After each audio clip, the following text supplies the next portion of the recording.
Well, hello, listeners, and welcome back to the Purposeful Marketing Podcast. It's an exciting day as we have the trio back. James is feeling better. He's ready to drop some knowledge on all of us, so I'm excited for that. Today, we're going to talk about a piece of marketing that is supposed to make our job easier, more fulfilling, and better. And that piece of marketing is a marketing playbook. Now, for the tactical practitioner who's doing this every day, our listeners, you're probably familiar with what a marketing playbook should be and what it should do. But right off the bat, I just want to start and go around the room here and everyone talk about their experience with marketing playbooks and just generally what they think it is and how to define it. Yeah, so let's start with you, my definition has definitely changed over time from when I was in-house versus now on the agency side. So a playbook to me is kind of similar to a go-to-market framework. So it's a very defined set of steps that you can run to achieve certain results. I think in my past life as an in-house marketer, I would have just defined it as how you do marketing. That is so perfect. Yeah. Let's end it there. How do you do marketing? Anything else? No, Mary? I mean, I'm really excited about this topic. There's been some chatter about it on LinkedIn, which is how we got the idea for this topic. And I went through like my emotional roller coaster when I first saw some of these posts. It's like, you shouldn't run marketing playbooks because, every business is different and blah, blah, blah. And I got kind of defensive because I had a lot of success in-house running marketing playbooks. So my playbook was a webinar program. I had almost what I would call almost like a slide deck playbook. So, getting down to the very, very tactical level. But then I see the point of it. So it's like, okay, at first I was really defensive because I've seen a lot of success from marketing playbooks, but then I was also very understanding because I do think it can potentially stifle innovation, which I've seen on the corporate side of an in-house marketing job. Definitely. And I think defining it helps our listeners here because I have different viewpoints of what they are and why. But before I do, James, I want to get your take as someone who's newer in the marketing industry that maybe has not encountered these as much as maybe Mary and I have been in-house in that agency. What do you think, James? I think it's worth thinking about just a playbook. Okay, what's a playbook? When I think of a playbook, I think of back when I actually watched football, which would have been, it must have been 2005. Maybe offensive coordinators don't even use playbooks anymore. But when I think of a playbook, it's literally it is the book of plays that you can run. You can run any number of plays. Some teams may have 1,000 plays. I don't know. I never played football. I don't know what a good sized number of plays is, but they're not running every play, every game. It's your options. It contains all of the things that you could do and how you plan on doing them. It's like when I'm working in the kitchen and I'm working at a bar kitchen, say, classic sports bar food. And I get an order for orders aren't coming through for pan-crusted tilapia. That's not happening. It's not on the menu. It's not in the playbook. It's just not happening. If you want it, go somewhere else. I think that when I think about a playbook, I think about setting up what you're good at, delineating how you do the thing, what it's for, in what instance is this particular play going to be helpful? What goal is this going to help me achieve? What purpose is each of these plays going to serve? And then when I'm looking at an overarching strategy, which I feel like should probably be determined outside of the playbook, I'm looking at all the things that I want to achieve at a high level. I can then look at the playbook and say, okay, to achieve these, I think we need to do this because the playbook's right here. These are the things that we're good at. We don't need to hire a new person. We don't need to these are all the things that we can already do to achieve this goal. If nothing in the playbook can achieve that goal, then maybe you do need to hire someone. Maybe because it's not in the playbook, it's not in the list of things that you can achieve and execute on right now. That's kind of where my head goes, in terms of like, if I was going to look at a marketing playbook, what I would want it to look like and what purpose I would want it to serve. I love both those answers, and my two co-hosts are so smart. And you wrapped it up nicely. I think where I was going to go with this is essentially what playbooks are now, where both you explained really what they should be. What they are now essentially are just steps to execute. I think that's where the chatter comes from on LinkedIn. That's where reservations come from. Again, people, our listeners running these playbooks it's just execution. It's just telling me what to do. Now, Mary, I love how you said it's your go-to-market framework. Like James, I love how you said it should be aligned with your goals. I think that's where we need to get to. And sometimes it's not quite there. What I'll add is I think your playbook should also include your point of view. Specifically, if you're an agency, is you should be doing things differently than everyone else. What is your point of view on these tactics, the strategy, your execution? I think that's kind of what your playbook can add. So ideally, when you bring new people on, they understand the goals, the strategy, the tactics to get there. And again, your point of view so they can repeat it. And again, in an agency, this is very important, is it needs to be repeatable services because you're going to bring on clients that have different business product and services that may be niched, but they need to be able to run the playbook, and everything may not fit nicely in, what is it, squares and round holes, right? It's just not going to fit nicely, right? So if you get close to repeatability, that playbook's going to be easier to execute amongst different clients. Yeah, that's like, Mary, it's a perfect summary of what a playbook should be, right?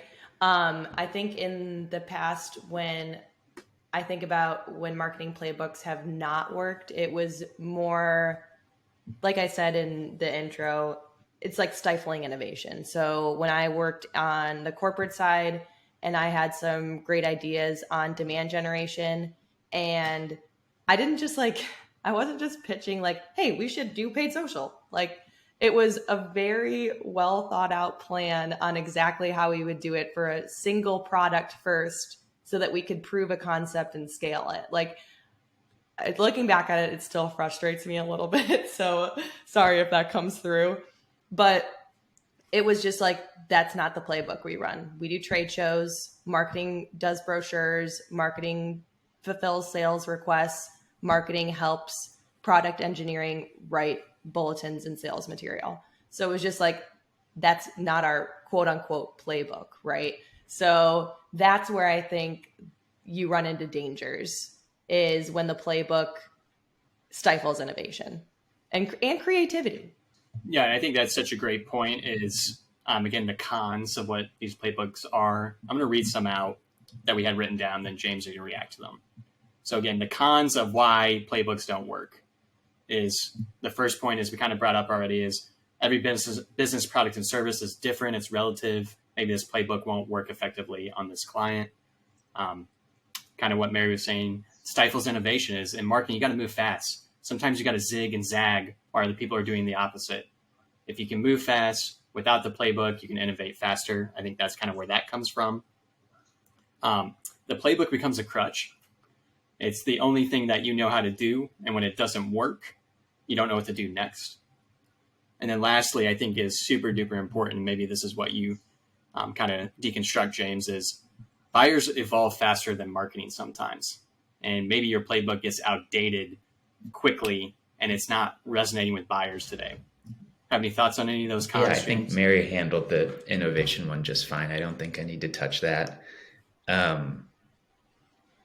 I think, I can't remember the first con you said, but I will touch on the last one, because the idea that, oh gosh, your customer is changing faster than your playbook is.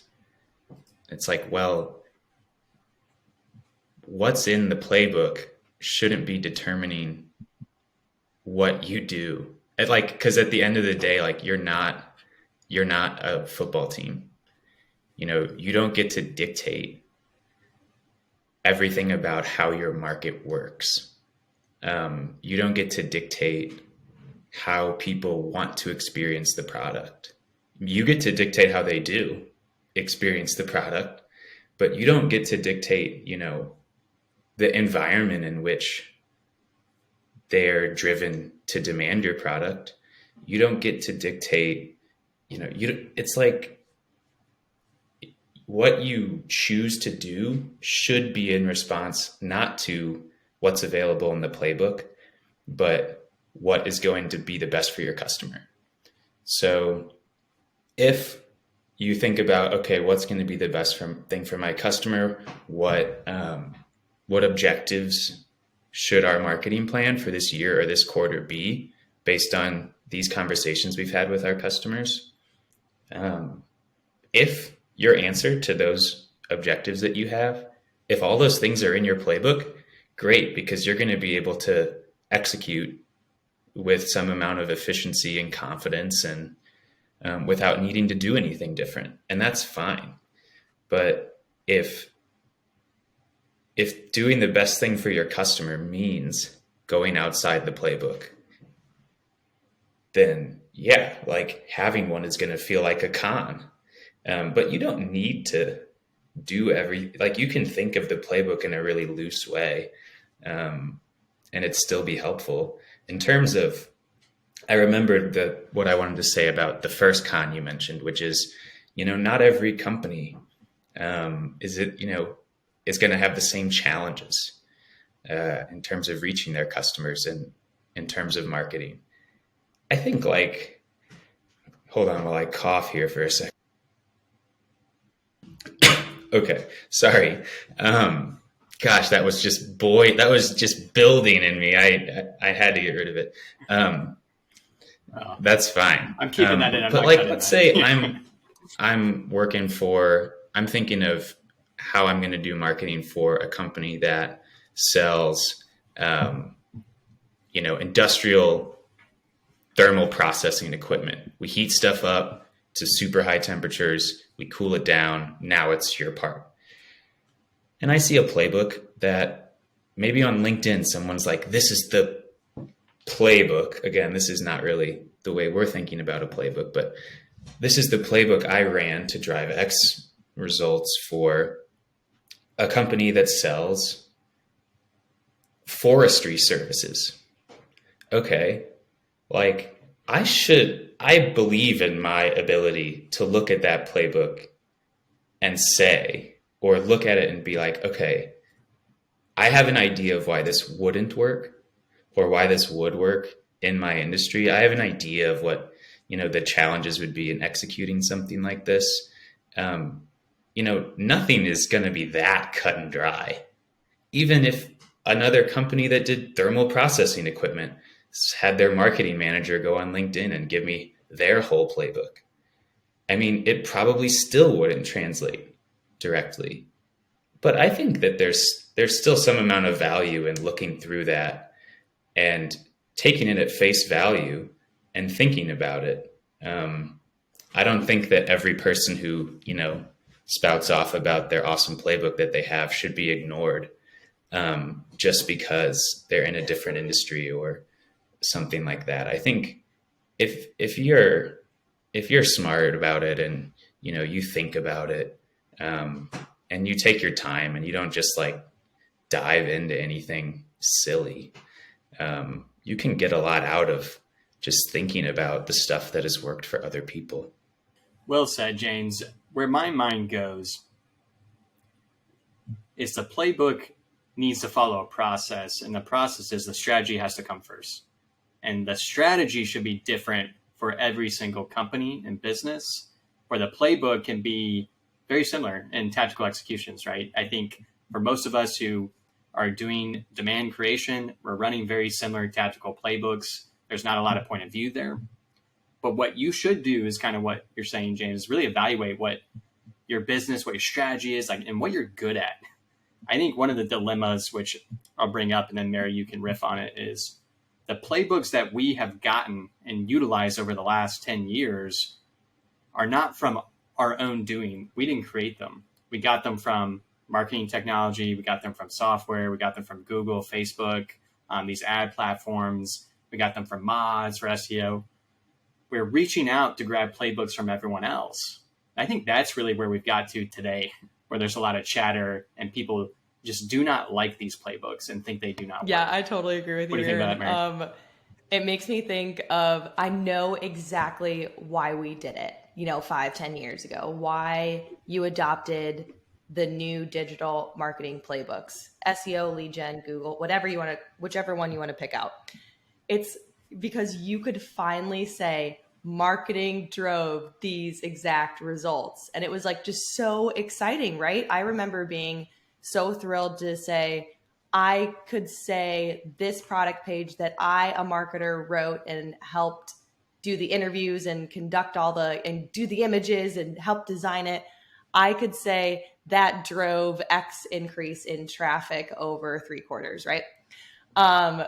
Now looking back on it though, it's like we never questioned the results part. So we never asked the why, right? And in the end, it was, why does website traffic matter? Why does lead generation matter? And we're seeing the negative results of that now, 5, 7, 10 years later.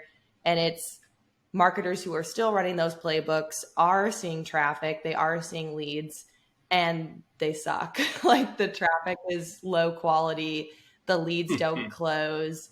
And I think that's where you fall into the trap is, to your point, Aaron, you don't tie it back to a strategy. You don't ask the important why before you adopt the playbook.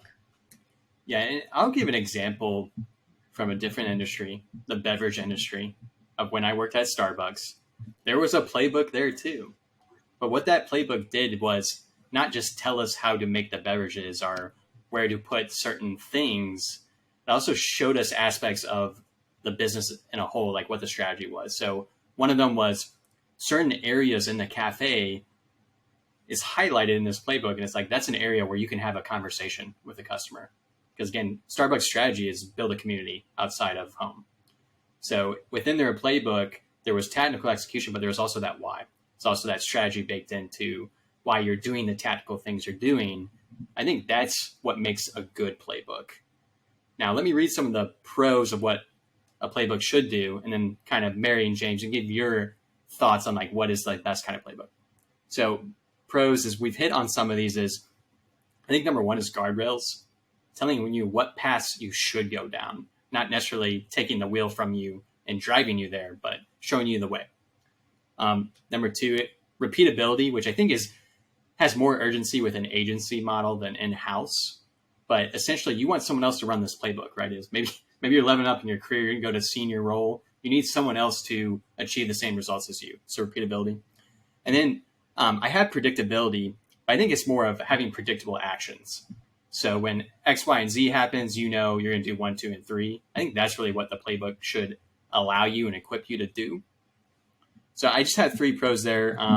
James, got any other ones? Not really necessarily. Nothing that haven't already talked about, but I do think in terms of predictability, I hadn't really thought about this. And I think it's probably really, really helpful for everyone outside of marketing in your organization. Like imagine if you have a great relationship with like a bunch of subject matter experts at your company. And they're super helpful for you creating content. They're super helpful for you understanding the market, the product, whatever. I mean, if marketing execution changes dramatically, does their involvement change? How does their involvement change? What are you asking of them? It's worth, I think it's worth stopping and thinking before you ask for something new from someone whose job description does not entail interface with marketing to help them do their job. Their job description probably says something more like engineer thermal processing equipment, period. Here's your pay. This is what we pay senior engineers. Like come in and we want to be 0.8% more efficient this year than we were last year. Process engineering, baby. So,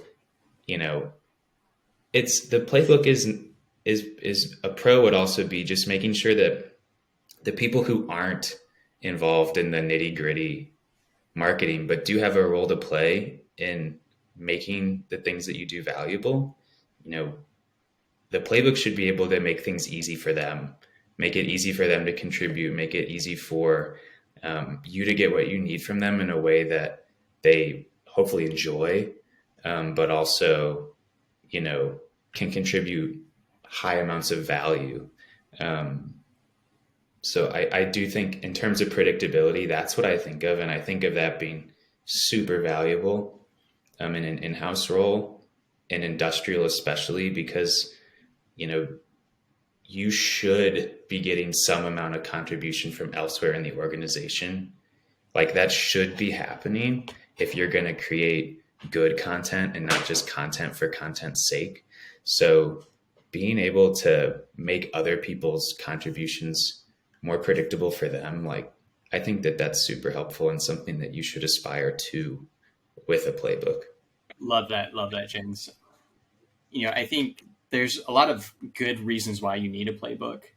I do want to give Mary the floor to talk more about being in-house with a playbook and an agency in a playbook and kind of what the pros of that are.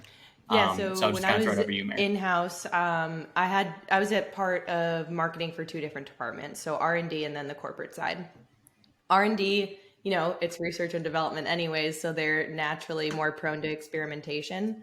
So on the negative side, I was their first marketer, so they had no playbooks. It was whatever Mary feels like making the playbook makes the playbook. So of course, you know, do the typical thing you do as a newbie marketer in digital, on the digital side, took a bunch of HubSpot courses, you know, looked up all the cool things. And I think it just takes a certain mindset. So like to James's point, you have to be willing to collaborate. You have to kind of have that mindset that I want to get other people involved and excited about this marketing playbook. So the most successful playbook I ran at my company was a long form event. So it was a webinar during COVID, and I followed a playbook, but I also let myself get creative and let myself and my subject matter experts kind of, you know, muddy the waters a little bit. So maybe it wasn't following the process exactly, but we were staying, to your point, Aaron, in those guardrails. So I think, you know, speaking of pros and cons, you have the guardrails, great, but don't let the playbook like overwhelm you. So don't be trapped by the playbook either. Then on the corporate side, like I explained, it was very, we were a slave to the playbook we were running. So it was very rote. It was very repeatable. And, you know, you get trapped in the typical kind of corporate thing. Oh, well, we're thinking about changing. Like, yeah, no, we're thinking about exploring other options. Advice, please don't fall for that. They're probably going to run that playbook for at least another 2 years, or until somebody retires and, you know, you're left out in the open. So yeah, I think there's, like I said, you know, good things, bad things. My only advice would be make sure you're collaborating and don't be afraid to stretch the boundaries of the playbook you're running. I think that's a great summary of the experience. And I had a very similar experience working at a big Fortune 500 company. This is the process. It's the playbook. You can't change it. You just got to run it. Now, in your career, again, our listeners, you may face that. I think what I want to leave you with is kind of the dirty little secret is a lot of places don't have playbooks at all, and you may never have one. I've worked at several companies at this point, and it's constantly been you're flying the plane as you build it. As a marketer, that's our reality. So I just want to let everyone know, the three of us, we've all felt it and we know it. What you can start doing, and I think this is what the lesson I want everyone to take out of this is, you can build your own playbook. I think you should start there, right? Start understanding the why of what you're doing. So when you're writing down those tactical executions of this is what we do and why, it relates back to the strategy, relates back to the business goals. No one's going to teach you that. To me, I think that's all through application, trial by fire. You have to kind of do it yourself. And then through that experience, you will have a playbook and you get to pass it on to someone else. that's such a beautiful experience, because there's a lot of positions I've been in where there was no playbook, but I left something for someone else. I know that brings me joy in my marketing career. So I'll leave it at that. Mary, James, any final comments before we wrap up? Toss y'all's way, because we kind of didn't mention, we talked about guardrails as kind of a con in a lot of ways. Like, they keep you from doing some of the things that might work really well, or some things that you want to try. But like, have you ever been asked to do something, to run some sort of execution, and been able to be like, no, that is not in the playbook. Like, there is no way I am touching that. And here's why. Like, what's like the craziest thing that someone suggested that you were able to say, like, dog, that's not in the playbook. Like, we're not doing that. Sure. Really good question. Mary, you want to start us off? Or I you want me think to start off? the great thing about being on the agency side now is you get to say no a lot more often, because there's a very specific way that we're doing this, and we pitch plans in certain time frames. So when someone says something like, oh yeah, I want to kill all the campaigns and let's just do blog content, and it's like, no, we're not doing that. This is the playbook. This is what we're doing. Now, on the flip side of that, I will say some client decisions were probably better ones. Like, we tried to run a webinar program, for example, and it's just too difficult from the agency side to rely on us for execution. It ends up being way too expensive for the client. They could easily do it for much cheaper on their own. We were trying to do it and it just didn't work. And one of our clients came back and just said, hey, this isn't working. And we were like, you're right, it's not. So we killed the webinar in favor of some things we were better at. And I think overall that was actually a really good decision. So those are fantastic examples. The only other one I was going to offer, which is one I think most marketers are facing as we kind of shift the mindset from lead gen, is being asked to run native lead gen. And again, for most people's point of view, our playbooks, as again, everyone wants to create demand, is it just doesn't fit. Now, that being said, I think kind of, Mary, what you're saying too is run it, start articulating that research. Like, did this work? Did this not work? Add it to your playbook, right? What did you learn? Can you tell that to someone else? I think that's kind of the point I was making, is this playbook needs to evolve over time so you can evolve with the customers. So just keep that in mind, that you're going to be asked to do something that doesn't fit. There may not be a playbook at all, but it's up to you to kind of start. I had another kind of question that I'm going to lead into with a comment maybe. And I think, because I'm thinking about people that, because, okay, what's the tenure? What's the average tenure of like a marketing generalist in a company? It's not long.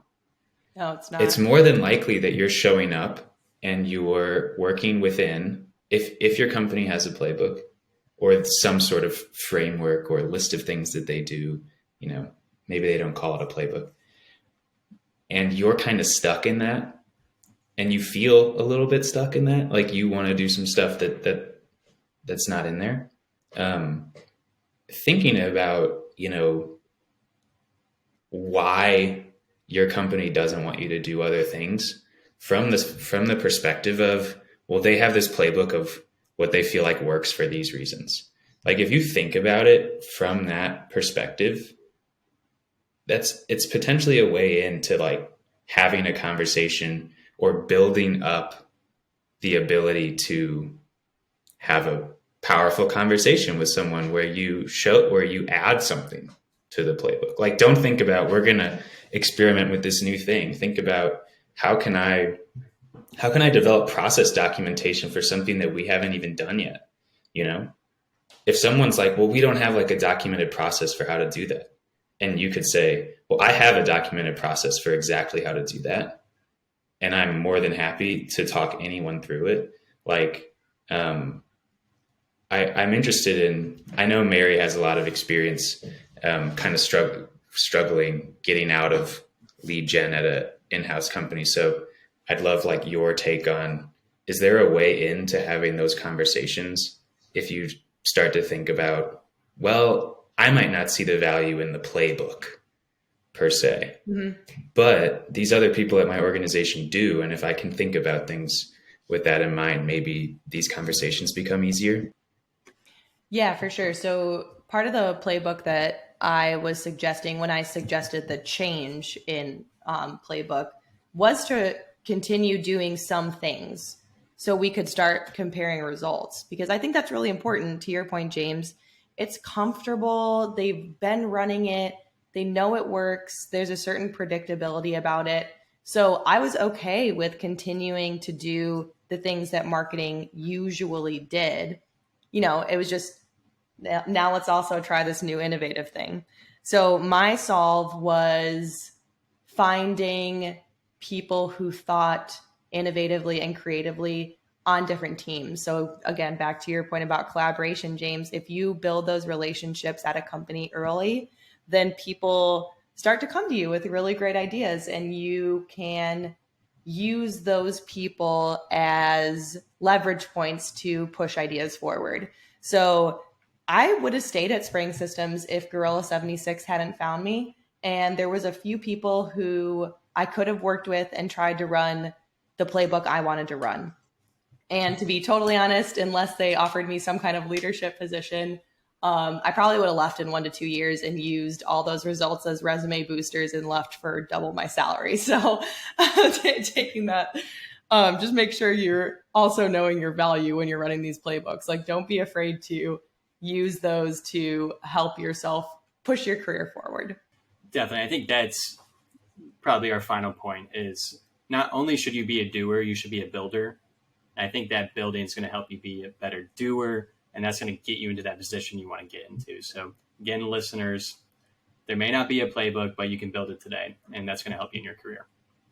So we'll wrap up there. I appreciate everyone. This is kind of a little longer episode, but really good content, hopefully. Give us some feedback, send us a DM, find this possibly on YouTube soon. We'll see. Have a good one and enjoy yourself. Peace. Thanks, everyone.